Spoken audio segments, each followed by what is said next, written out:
kwigisha ikintu bwagarukiye mu mutwe, warasomye ibitabo gusa. Babandi birgo babudefanda ngo urumva ngo si ukubisobanura neza, si ukubivuga neza, ntabwo turi intyoza twese, ariko hari icyo nzi, iyo bwagusesekaye mu mutima bwinjirana imbaraga zigutera kumva ibyakunezezaga bitangiye kukubihira. Iyo bwageze mu mutima utangira gukwepa abajama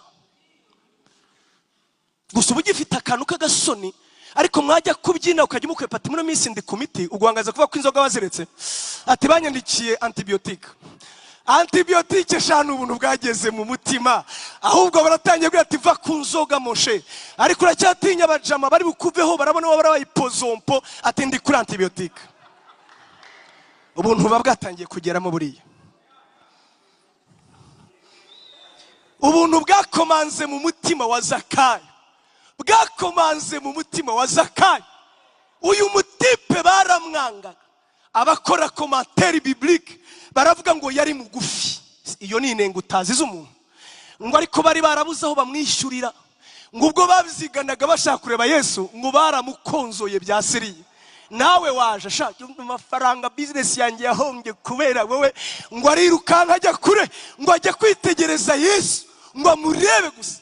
Ngo Yesu ageze ati Zakayo, ati wallahi wamenyeye he, atururuka uyu munsi ndarari wawe. Zakayo ngo biramurenga, ageze mu rugo ngo Yesu yamureba gusa, akajya amubwira ati amafaranga y'abandi wariye, agakomeza. Wambuye fisi, agakomeza. Ubwo ni ijisho gusa, ijisho ryonyine, ukamukomeza kumureba ati ariko nanuze waramuhombeje, agakomeza. Bigeze hati mon frere mpa mahoro rero, ngiye kukubwira ikintu, uwo nambuye ndamuri hakana, hanyuma ibisigaye ndafata umugabane wabyo mpereza abakene. Umva ubuntu uko bwinjira mu mutima. Ubuntu z'amagambo, ubuntu ni imbaraga, ubuntu ni agakiza. Tutazabubeshyera ngo ndabizi nzajya mu ijuru ngo reka nkomeze. Oya, yenda byakunesha gusa ukabingaruzwa muheto wabyo, ukajurira kuko byakunesheje, ukajya ubwira Imana ati ndapfuye gusa, ariko sindabona ubuntu bwagezeho ngo ibizaha bimuryohere. Ntawe ndabona ubuntu bwagezemo ibizaha bimutera konda akananuka, ukajya umureba adashyira amaraso ku mubiri, naho ubwe yarananiwe, ibizaha byamuteye kumva atameze neza.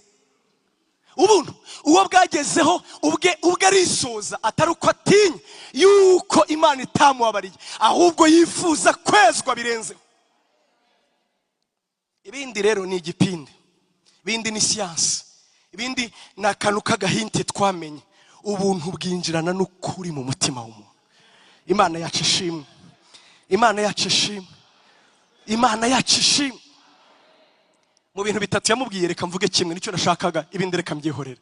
Icyo gitabo uzagisome, kigura amafaranga make, nkugirira muzajye kuri Google uzakibona ku busa, uzasoma icyo gitabo. Nagisomye inshuro 5 nta kintu numva. Kwishura 6 amaso yanjye arahumuka, numva ubuzima bw'umukristo burampishukiye muri icyo gitabo. Nezezwa n'Imana. Nkunda introduction bakora ngo uyu mugabo wacyanditse John Bunyane mu 1628, ngo yacyanditse ngo abantu nta numwe ushobora gusoma icyo gitabo, ngo ariko umuntu wakoze umwuga wo gucura ngo yakwandika igitabo, ngo ariko buke buke ngo gikwirakwira mu ngo z'abakomeye, ngo maze ubu ngubu cyahinduwe mu ndimi zirenga 120, ngo abantu batangazwa n'uburyo umwuka wera ajya hishurira abantu binjije, akabahishurira ibitangaza. Nawe nusoma uzanezerwa. Mfite inshuti yanjye ariko sinyivuga, ntakunda gusoma na gato. Nimvuga na gato wumve nta gato, ku buryo ngiye yanguriraga ibitabo akambwira tugenda ubisome hamuzazu nkorerere zimwe. Wakangurira ibitabo ngiye nkamukorera zimwe, kandi nkamukunda akangurira ati unda kugura ikintu ushaka, tuma icyo ushaka. Ngira bya bitabo rero byari byanditse ngo iki, hari undi ushaka kungura nzamubwira icyo gitabo. Hari ufite gahunda yo kungurira nanjye nzamubwira igitabo cy'umunyezi, mubwiye akantu gato gusa uze kubushaka. uzasome ni byiza, gusoma ntako bisa. Imana ibaho umugisha. Tuba turavuga umwuka wera.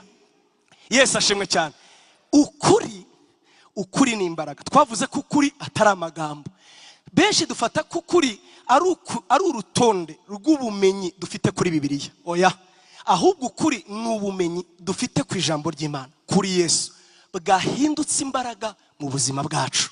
Iyo mbaraga rero igomba kuba yaragize iki kubaturaho. Niba ntacyo ubuntu imbaraga y'ukuri irakubatura, humura biracyari ubumenyi, kandi ubumenyi ni ingenzi, ariko wibeshya ntibiraba ukuri. Mbega ukuri ni iki?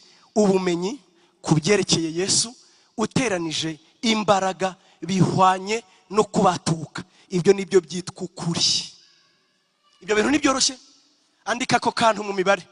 Ukuri ni iki? Ubumenyi kuri Yesu Kristo uteranijeho imbaraga zizana kubatuka ku kintu kanaka bihwanye n'ukuri. Niba ibyo bitaraba, turacyafite ubumenyi. Ni information. Ego hari igihe rwose dusoma bikaba information nziza, tuguhaye bwa bumenyi. Ubumenyi rero bizitwa ukuri mu gihe ibyo uzi kuri Yesu byakubereyemo imbaraga, ukavuga ngo kuva aho duhuriye na Yesu, ngewe yambatuye ku byaha, yankijije ibyaha byangiza imbata, yambatuye ku bwoba. Ntabwo bijya bigarukiraho, hari ubwo ukuri kujya gutanga amaguru. Turi kujyana amaguru, mvuga ntabwo ari ay'umwuka, ndavuga amaguru. Hari ubwo ukuri gutanga urubyaro. Amen, amen, amen. Ukuri kujya kuzura abapfuye, abari barapfuye bakabaho. Ukuri, hari abantu nabo tuvuga ibitangaza bakarakara. Nanone icyo kibazo, hari igihe tuvuga ibintu nk'ibyo ati nasenga nawe atangiye kuvuga bya bintu by'iki gihe. Hoya, ibyo si iby'iki gihe, ahubwo ni iby'ukuri. Yesu azura abapfuye, Yesu akiza abarwayi, Yesu akiza intimba, Yesu akiza depression, Yesu akiza ubukene, Yesu akiza ubugumba, Yesu akiza kugumirwa, Yesu akiza ibyago, Yesu akiza umubabaro, Yesu akiza intimba, Yesu araruhura. Nanone twigira Imana yacu ikiragi, tuyigira ikintu cy'igisitati kiraho. Ya ntabwo ari urutonde rw'ibyo twemera. Yesu ni muzima, Yesu ni muzima. Mu myaka hafi 25 maze nkijijwe, ndashimira Imana ko nibura hari igihe kimwe nabonye Yesu akiza. Sinzibagirwa umugore twahuriye aho bita iyo ngiyo bahita ngo ikimana, hari yabubatse inganda bahita ngo iki, ntabwo muri buhamenye, ndabizi ni mu cyaro cyane, ntabwo ariko hitwa, nibagiye izina ryaho. Mu cyaro iyo ngiyo ruguru cyane, tuhahurira n'umugore mu rusengero, twagiye kuvuga ubutumwa tukiri abajene, tukiri bato.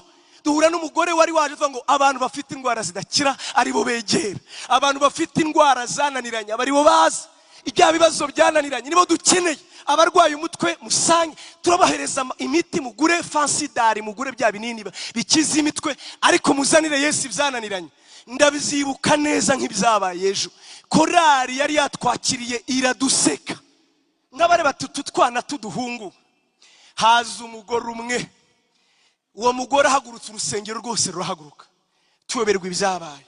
Aregera ati madamu tugusengera iki? Ati ukumundeba yari atwite inda y'amezi 7. Ati inda yanjye narayitwise ngeze ku mezi 7 irahagarara, ubu maze amezi 36 ntabyara. Urusengero rwose ruraseka, uravuga tereka tubarebe. Barahagaze ngo baturebe, turasenga. Ndabyibuka rero kumwe n'umuvandimwe wiri, turasenga, madamu arazengera agiye kwikubita hasi, turamufata aravuga ngo uyu munsi indirose. Urusengero rwose ruraseka rwose, hatavuyemo n'umwe tuzaba tureba. Nyuma y'amezi 3 arabyara, adusanga aho twari turi, aratubwira ngo uyu mwana ngiye kumwitaho. Reba, bisobanurwa ko ku musozi w'Imana yampereye iki? Amasezerano n'imbaraga. Ndabyibuka turi Nyarubuye, Renata simbesha, uri umugabo. Imana yakoze ibitangaza byinshi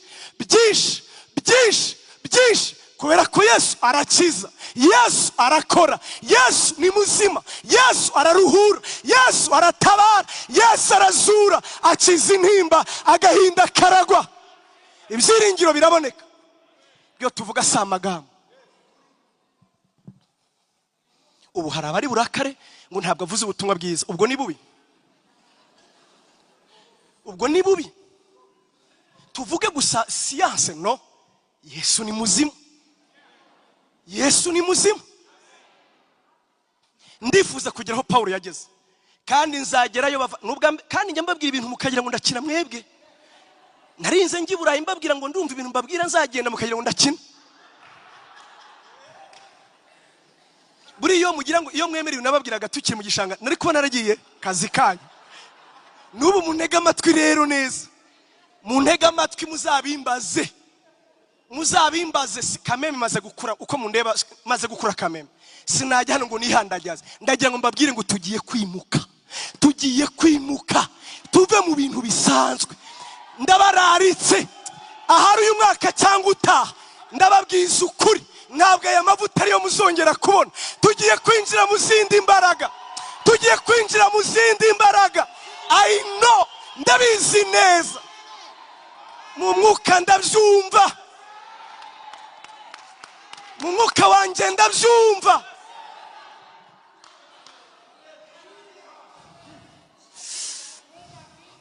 Narinze genda mbabwira nti ibintu mbabwira sinzi niba ngiye gupfa cyangwa kwimuka. Murabyibuka kumba Imana ibirampangira kujya mu Faransa. Namwe niba munyumva neza ndabarahira Imana simbeshye, tugiye kwinjira mu zindi imbaraga.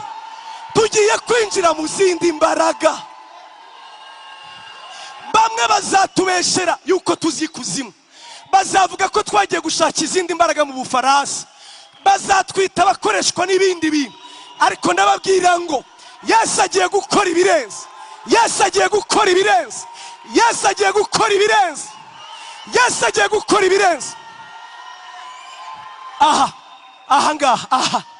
Aha kuri Vivante mama Pasteri, mama Rehoboth avuga ngo ni kuri mimbara.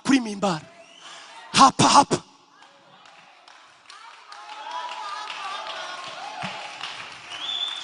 mbiyama ikintu kimwe, munisikiye vizuri, mutazavuga ko sigaye nirata. Ndabiyama ngiyewe nasuhuje abantu bose bigishoboka. Icyo gihe ningenda bakajya banyuza hano nkagenda ati asigaye dukoraho se. Ndabiyama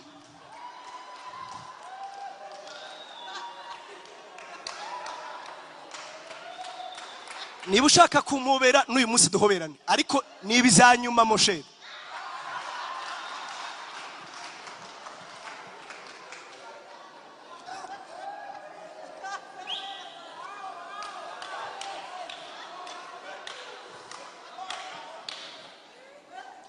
Nzi uko umwuka wera avuga, ndabizi ko Imana ivuga, abo tubana barabizi. Nimwumva icyo numva umwuka wera ambwira, tugiye kwimuka.